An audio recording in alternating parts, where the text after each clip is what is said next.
You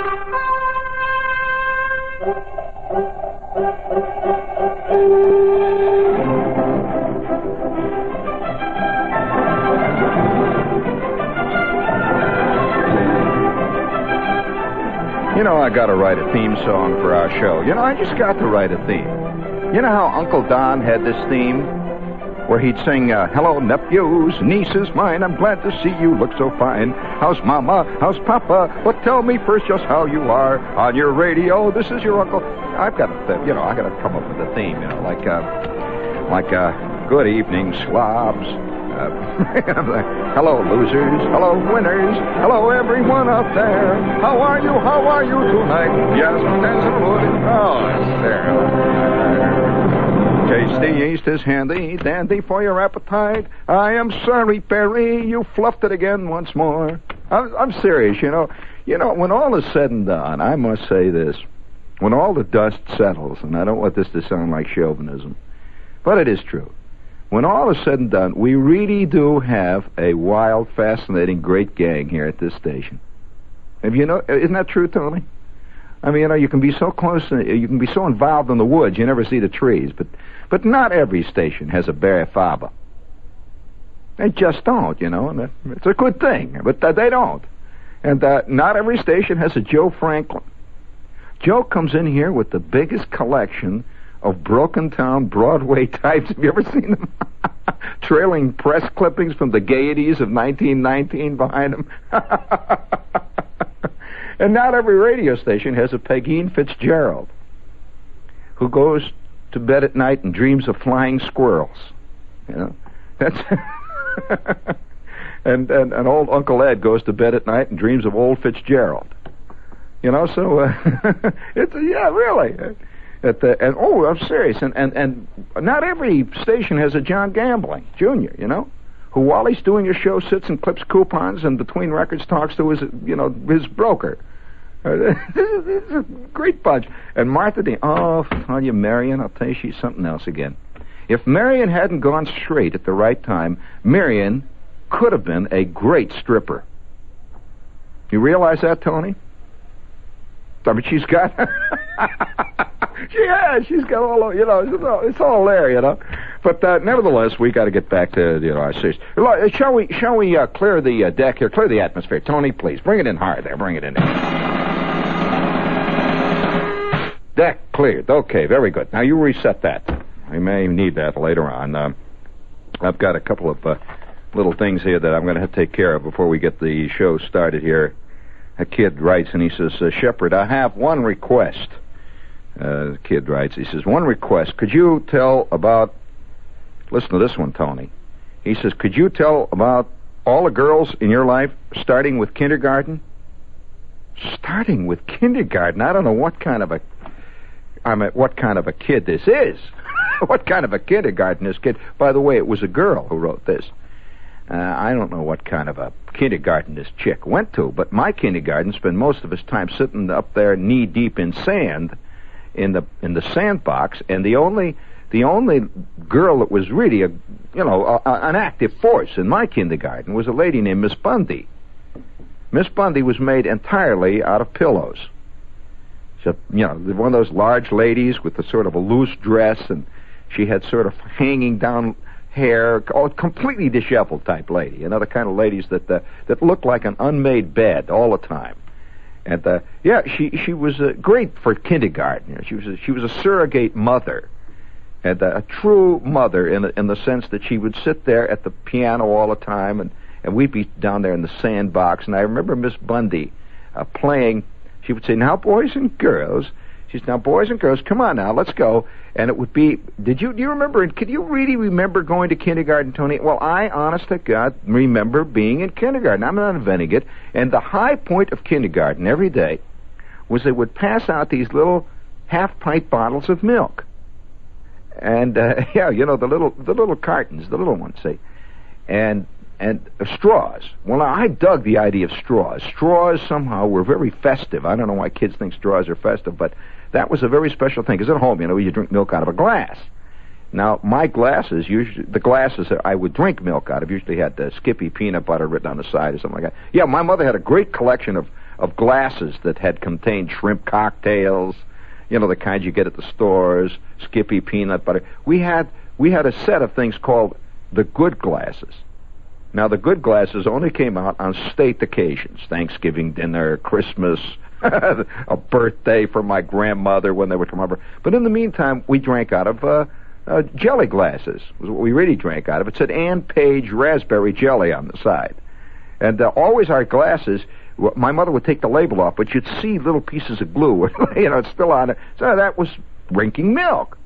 But the high point every day in kindergarten came when we'd be down there in the sand pile, and there were all the kids. There was Glenn Atkinson, he's in the sand pile with me. Schwartz was there, and the Bruner, and the Flick. We're all down there knee-deep in the sand. Helen Weathers. None of us realizing, of course, because we were little squirts at that time. We were not even making true contact.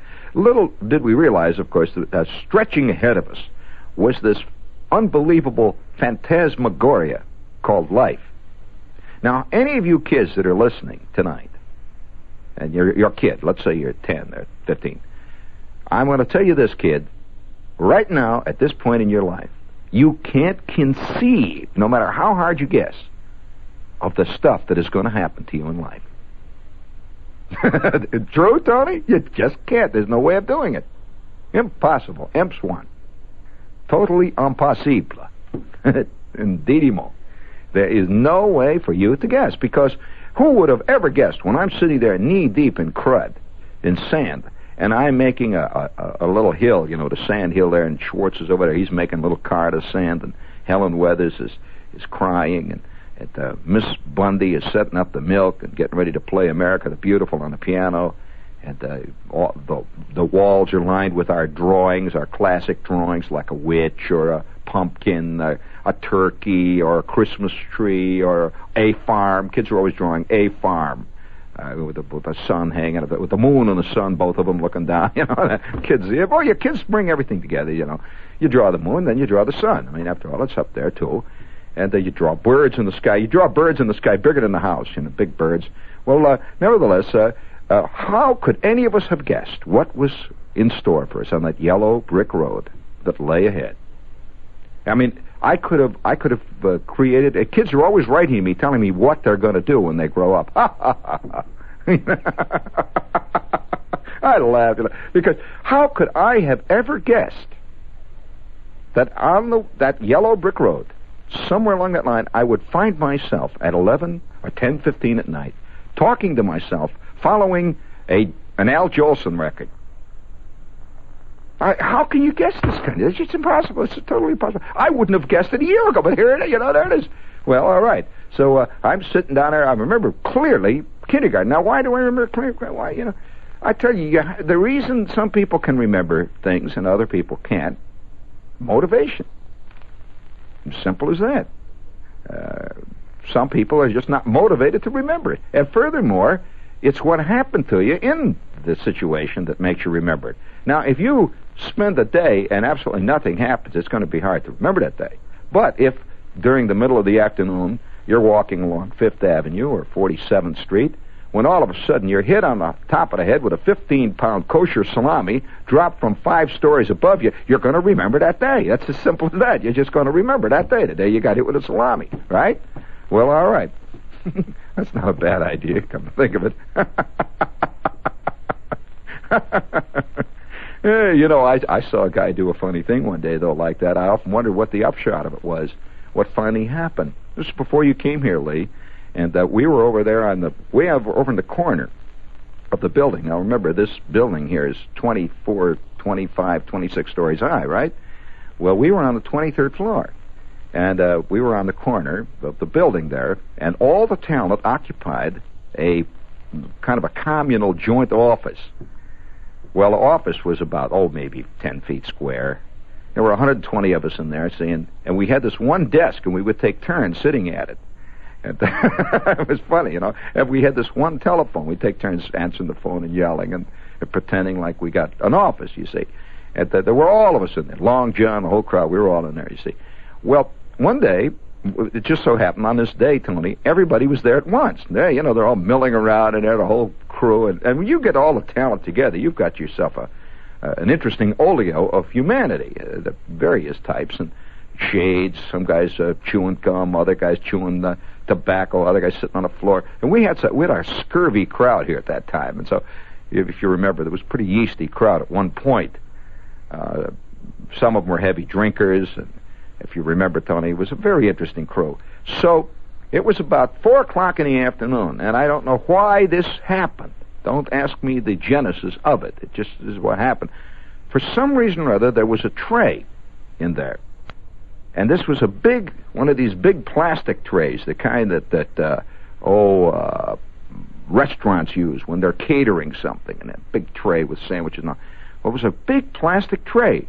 And on the tray, there must have been, maybe 150 ice-cold cheese blintzes. Now, why the hell they got 150 cheese blintzes, I don't know. There's a whole mess of them. See, there's a big pile of them.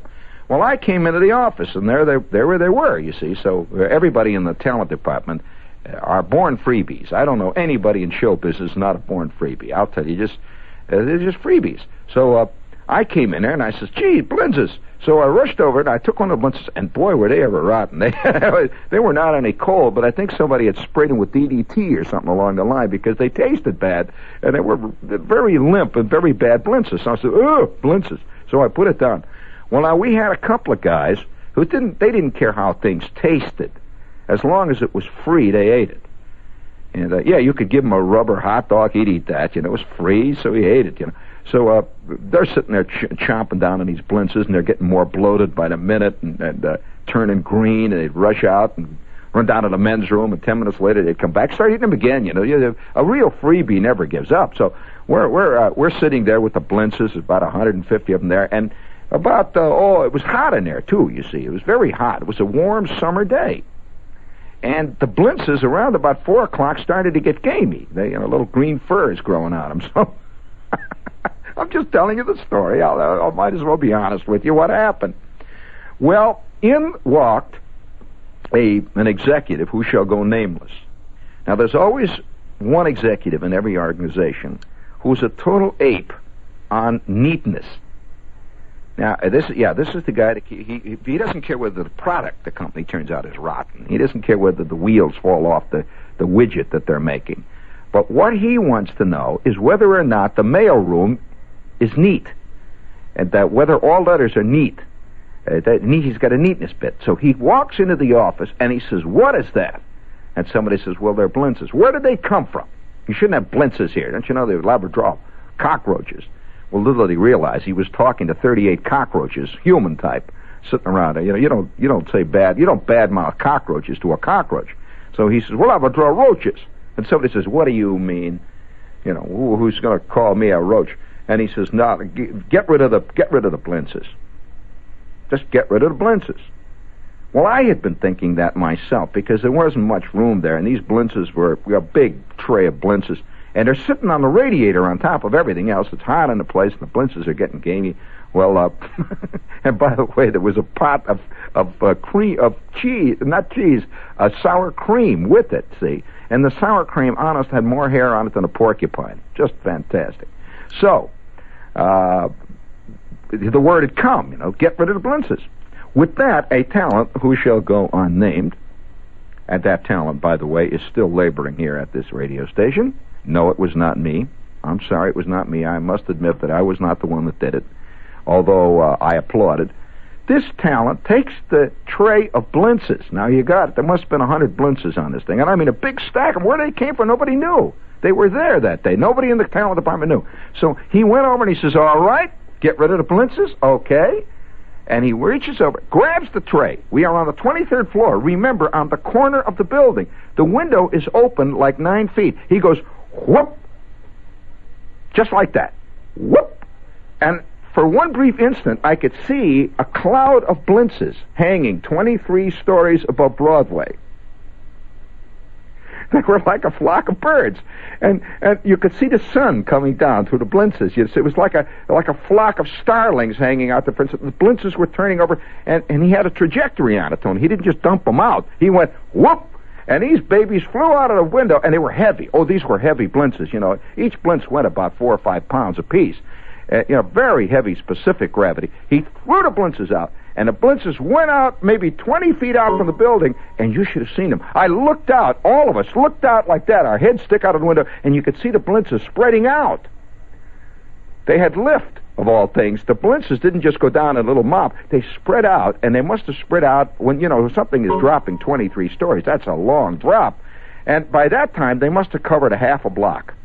And I could see all these people walking around down there in their summer dresses. And, I'll bet somewhere along the line, that moment is legendary in some people's home. The day that it rained blintzes on Broadway.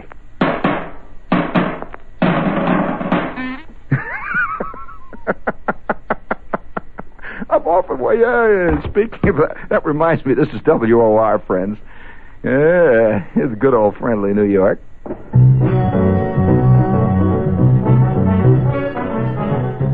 TV Guide is profile, commentary, criticism, a continuing report on how the electronic medium shows and shapes our world.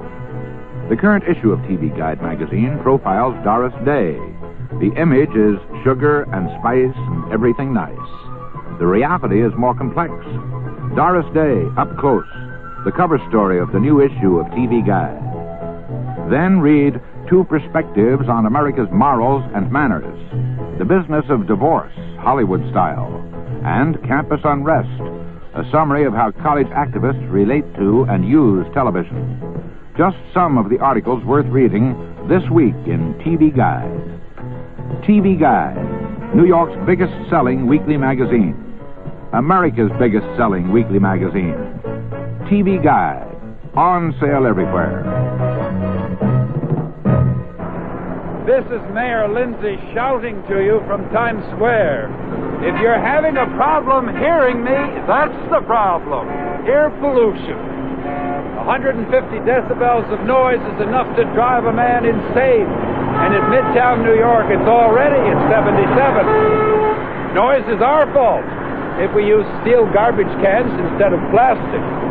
And noise is our fault if we flare our radios or don't complain when somebody else flares theirs. I'm sorry if you're having a problem hearing me. Noise is our fault if we blow our car horns. Besides, that's against the law unless it's a matter of life or death. Just listen to the horn. It's a pain in the ear. If we don't cut down on all this racket, we're going to drive ourselves nuts. I've often contemplated that moment. I've never told that story. I don't know, of course, it's just one of those incidents, but it's not quite the thing you tell about. But I've wondered about that. Can't you just see this guy walking down the street, and he's got his new Palm Beach suit on, all dressed up to the nines. He's with this chick, and they're in town. They've come because that's the big tourist season in summertime, and they're in town, and they're of all the places for the blintzes. This is the perfect place to be hit by 1,000 blintzes. If you know anything about where WOR is, right, Tony? So there's some places it wouldn't have quite this significance, and here they are. They're walking down the street, and all of a sudden, kaplop. Kaplapo, plop, plop, all around. And he looks around, and she says, what's going on? He says, well, it must be raining. With that plop, plop, plop, 3 more blintzes hit. and I can see them describing it at home in Cleveland. Trying to tell the people, well, it's surprising what happens. And New York is a great place to visit, but blintzes. Well, the one thing I do miss, though, is the sight of the sour cream. Now, as the sour cream left, it was in a cardboard container, and as the sour cream left, the sour cream was heading towards 34th Street. Now, I don't know. No, I'm not inventing this. Now, this is the kind of life, you see, that you could not predict this when you were a kid. Sitting in Miss Bundy's sandbox, I could not have predicted the golden blintz moment. Just like that. You just can't. Now, this is a program tonight, a little show we're doing here about life and its unpredictability, which we all know is a truism, and yet a lot of people think life is predictable. They think life consists of getting up in the morning, going to work, coming home, sitting on your behind, eating supper, looking at Lassie, and going to bed. Right? Well, there's a lot more than that. Did I tell you about the lady the other day that was sitting in front of her TV set? Did you see that news note? Sitting in front of the TV set there, and she's watching TV, when all of a sudden, a candle on top of her TV set burnt down, and it caught the TV set on fire. The TV set blew up, blew the chair right out from under her, and she broke both of her legs, and I'm not laughing at that. I just thought you ought to know that was a golden moment in the age of color TV. It was a color set, in case you're interested. Have you ever wondered about how they make those things, how that color TV set works, friends? You ever wondered how they can make that color? You don't know how it is, huh? There's paint in that set. Did you know that? I'm not going to say any more. I know a lot about electronics. And you can't argue with an electronics cuckoo, and that's exactly what I am. But there I am, sitting in the sandbox. And that high point of the day was after we had a little workout in the morning, we would start. See, the kindergarten that I was in worked 2 shifts. One group went in the morning, and we go home, and the other group went in the afternoon, right? You didn't go all day when you were in kindergarten. See, they break into school just kind of gently. And so I was in the morning shift, and me and Schwartz and Helen Weathers and the whole crowd, we went in the morning. And the afternoon shift seemed vaguely sinister and exotic.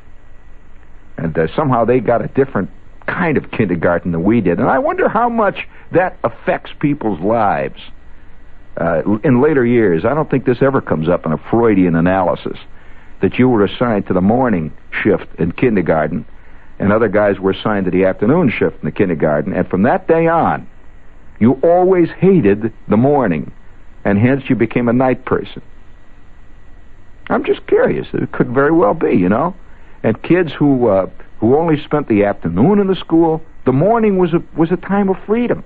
So they loved the morning, and they have become the guys, you know, the kind that get up bushy-tailed every morning at 5 and go out and water their lawn and all, you know, those cuckoos, you know that type. Well, I wondered whether or not these things have anything to do with this. And so I'm sitting there in the morning, and the kind of milky gray out, cold. Miss Bundy is dressed like a pillow, and she wore these flowered pink and blue dresses, and she would sit at the piano. And the first thing we did in the morning was say, I pledge allegiance to the flag and the United States for which it stands, one nation, and blah, blah, blah, blah, and that we would do this. And if we were a very patriotic school, Warren G. Harding, and, of course, a very patriotic, great president, and that we would sit then in the sandbox. She'd say, all right, now do whatever you want for a while, and try to think of something you want to make out of the sands. It was a creative teacher. And so I would sit down and make things. I remember one time Alex Joshua making stuff out of sand, and it was so terrible that Miss Bundy, she came over and she had to just roll that kick that sand apart. So where'd you see that? And, Freud was working even at that stage, and so we're sitting in the sandbox, maybe up to about 10 o'clock in the morning, playing around. And then we would have bead stringing period where you string the beads. And then she would read a story to us about some guy with an apple. And he had a pet rabbit. And that was a big moment. And then we would lay down.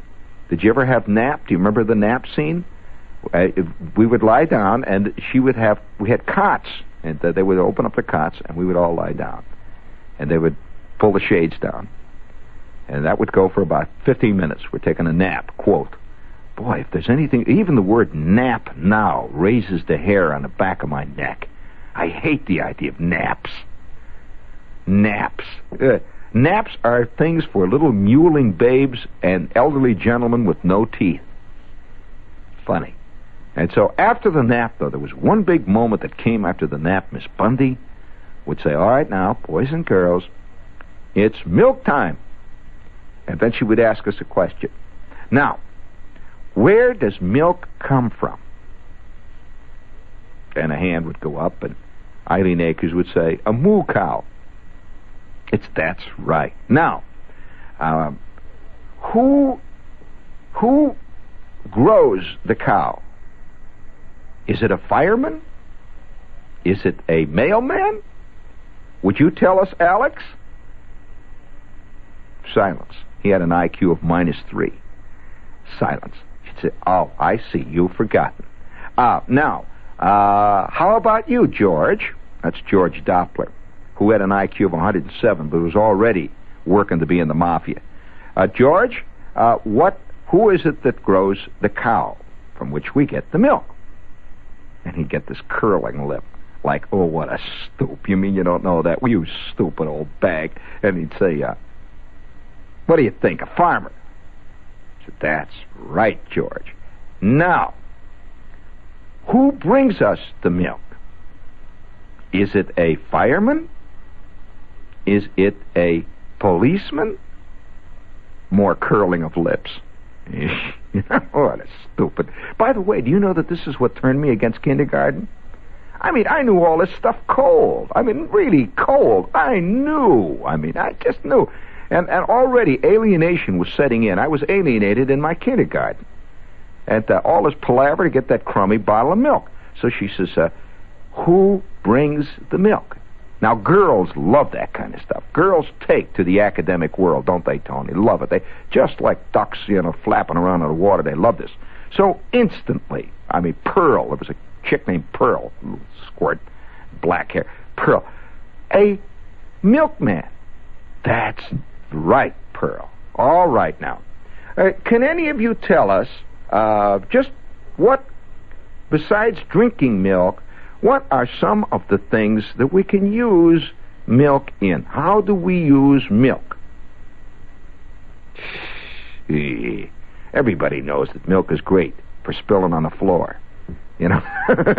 After all, what is it you're not supposed to cry over when you do what?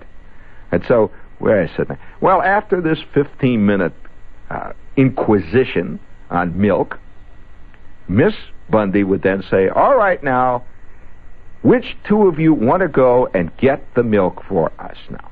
Oh, that was a real detail. That was a good one. So you could split from this hellhole and get out of this sandpit. And I was very disappointed because always, up to the point I went to kindergarten, I thought that I always thought of school as a desk. I'd see pictures of kids sitting at a desk. And to me, I always wanted a desk. And now I'm in school. What am I doing? I'm sitting in the sand, making a little thing out of sand. That's exactly what I did in the backyard when I was a kid. I figured I'm through being a kid. I want a desk. And I was outraged. Now, I'm telling you the truth. In fact, it's still a legend in our family that every morning my mother used to have to drive me down the alley with a bullwhip to go to kindergarten. She used to get down there and crack, crack, crack. I don't want to sit there in the sand. Crack. And already I'm on my way, a protester, and I'd get down there, I'm bugged. I didn't want all this palaver about who brings the milk, where does the milky come from, the cowie, and all that jazz. So I'm sitting there waiting for my milk. I want milk. And so she says, all right, now which one of you two want to get the milk? Well, I'm going to tell you what happened, one awful moment, terrible day with the milk. Usually it was me and Joshua, sometimes it was Schwartz and Flick. There were, there's a little group of activists in every class, and we were already starting to be activists. We were basically fist fighters and that. So one day she says, all right, Jeannie, call me Jeannie. Jeannie, why don't you and Alec Joshua, go down and get the milk? Okay, now hurry back, and in the meantime, boys and girls, would you get out your Crayolas? Down the hall we go. Now, down at the end of the hall, we would go down the steps, and down at the base of the steps, there was this place where the janitor, he had all the milk, and you tell him you were from the kindergarten. All right, he'd give you this carton thing, we'd carry it up, and it had all the milk, had little pieces of ice on it, and they were the little boxes of milk. Now, what they did every day, they would have half of the milk was chocolate. And remember chocolate milk? Do they still make chocolate milk? Half of the milk was chocolate, and the other half was white milk. And it would alternate. One day you'd get chocolate, and the next day you'd get white.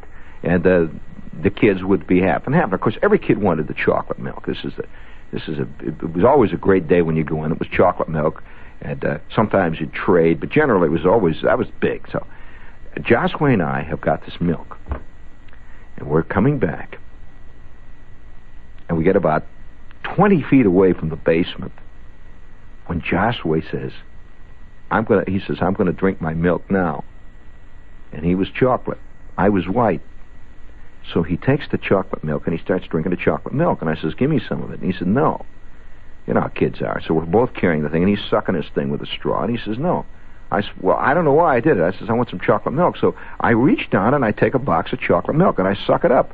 Well, you know how quick you can suck up one of those things. Just like that. It was great. It tasted good. And cold, ice cold. So I drank the chocolate milk. With that, Joshua reaches in and takes another one. Well, by the time we got down to the kindergarten class, between the two of us, each one of us had drunk about 5 bottles of chocolate milk. And a lot of kids were not going to get any milk because each bottle had been counted. You know, that was it. And we got scared. Boy, did we get scared.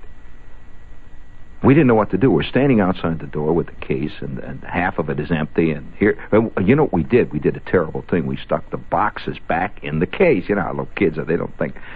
We stuck the boxes back in. They were all lined up, and we had this little cardboard box they had with handles on it, and we lined them all up.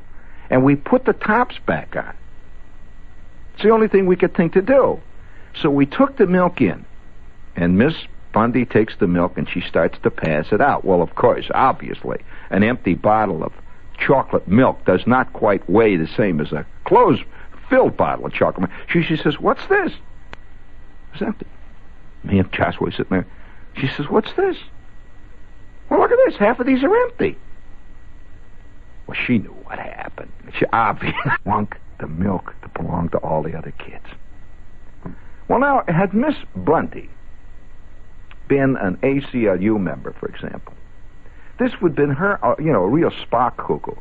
This would have been her opportunity to, quote, and in cap letters, teach us a lesson, which we would never forget. That's all in caps. What did Miss Bundy do? She looked at Joshua and she looked at me. She said, there seems to be some milk short today. Do either of you know anything about it? Dead silence. She says, there seems to be, and I noticed that it's only chocolate milk. Dead silence. She said, well, I'll tell you what. Jeannie, would you go back down and talk to Mr. Columbus and tell Mr. Columbus you want 7 bottles more of chocolate milk, that we are short today. And would you take these empty bottles down and show them that somehow we have gotten empty bottles? And take Alex with you.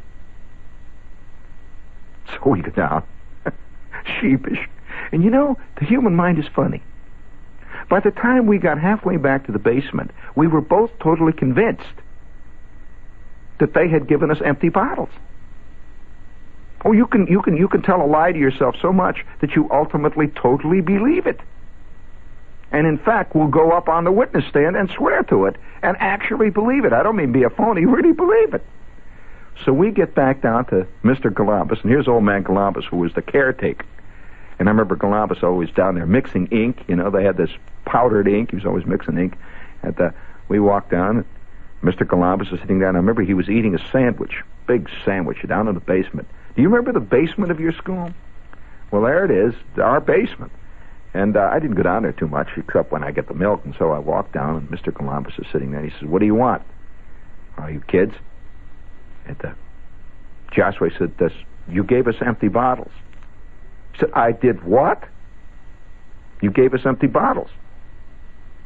He said, I gave you empty bottles of what? I said, you gave us empty bottles of chocolate milk. I gave you empty bottles of chocolate milk? What are you talking about? Well, of course, obviously, the minute he saw the chocolate all over the front of my Mickey Mouse shirt, where the empty bottles of chocolate milk went, he said, oh, well, let me see those. By George, they are empty. They must have leaked out of the bottom. And he took one of them. He said, look at that, it leaks. I'll be darned. Well, and they had this big cooler over there. He says, well, you got some empty bottles of chocolate milk. He says, I'll have to tell the milkman that he gave us some empty bottles of chocolate milk. I certainly will. And I'll tell you what, I'll bet if they find out back at the dairy, they're going to fire him for that. They're going to fire the milkman.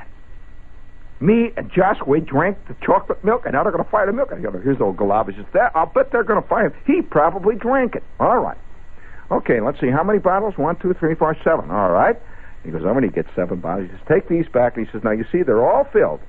And you be sure to tell Miss Bundy that we're going to find out about that milkman. We're certainly not going to have that happen. You never know what's going to happen. We get halfway back, see.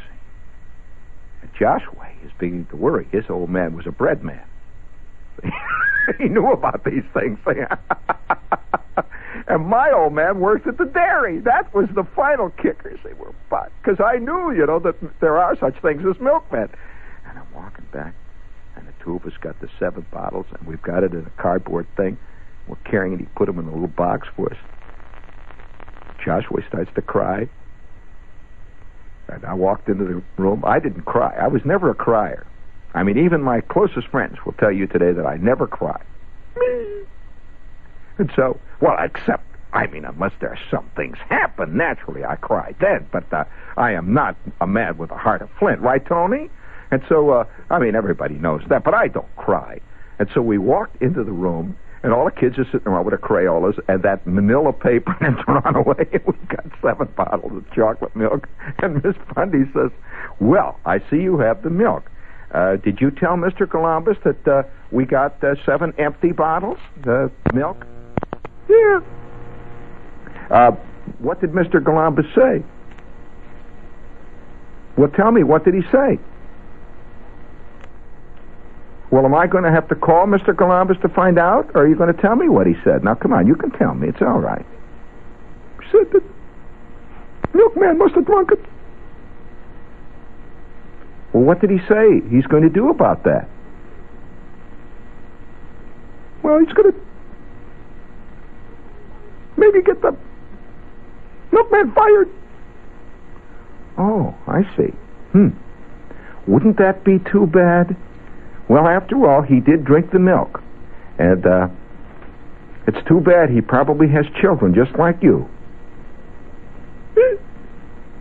And he won't have a job then, will he? Well, that's just as well, because he'll have to learn not to drink the kindergarten's milk, right? Yeah. All right. And now, boys and girls, Merle, would you go back to the cabinet now and bring out the graham crackers now? They always gave us graham crackers. You remember the graham crackers we always got with the chocolate milk? Well, here we're sitting now. I've got my bottle of white milk, and they had a chart. The way they worked it, every day they had a chart, and they had all our names down, and they would put an X after your name, say for Wednesday, meaning you got chocolate. And if you got white, they would put a check. So they kept a very close record on who got chocolate milk what days. And I'm sitting there with my white milk. Schwartz has got his chocolate milk. And each one of us have had 9 bottles of milk before this. And we're starting to go, the milk is gurgling up. After all, we're little squirts. A little kid, with a stomach that has a capacity of about 4.5 pints. When fully distended, now sitting there with a pot hanging out in front of him, just full of fermenting milk. I've got my milk, and I've got my graham crackers. Schwartz has got his milk, his chocolate milk, and we're sitting in the sand. He's got his graham crackers. And Miss Bundy came over, and she said,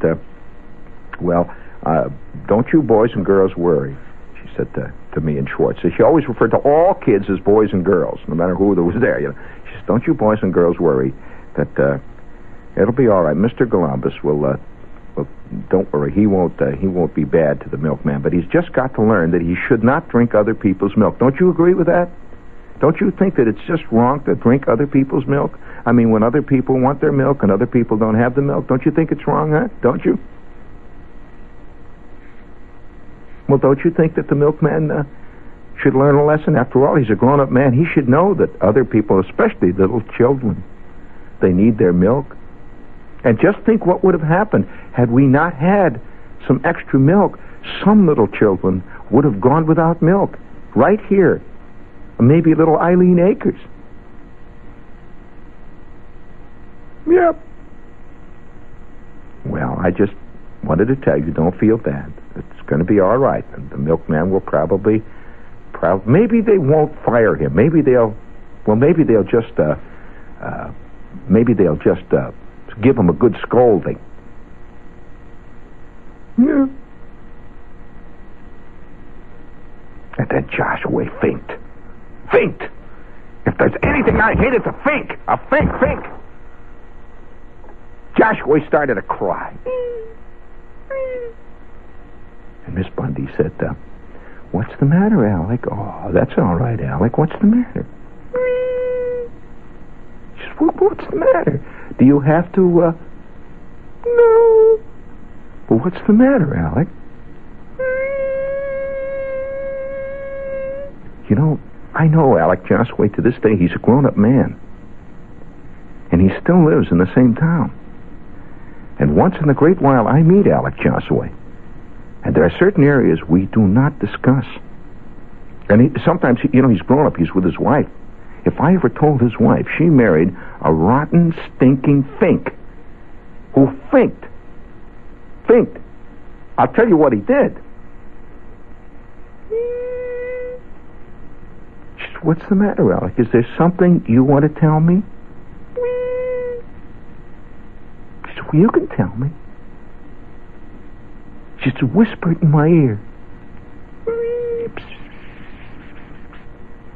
With that, Mrs. Bundy said, oh, he did?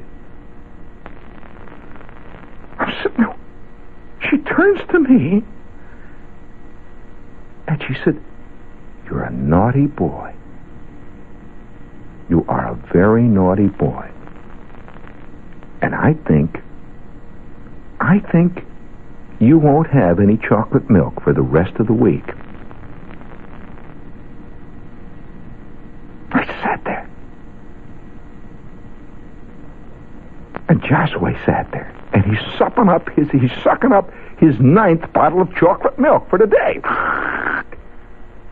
And he sat there with the biggest you-know-what type of smile on his face that I ever saw.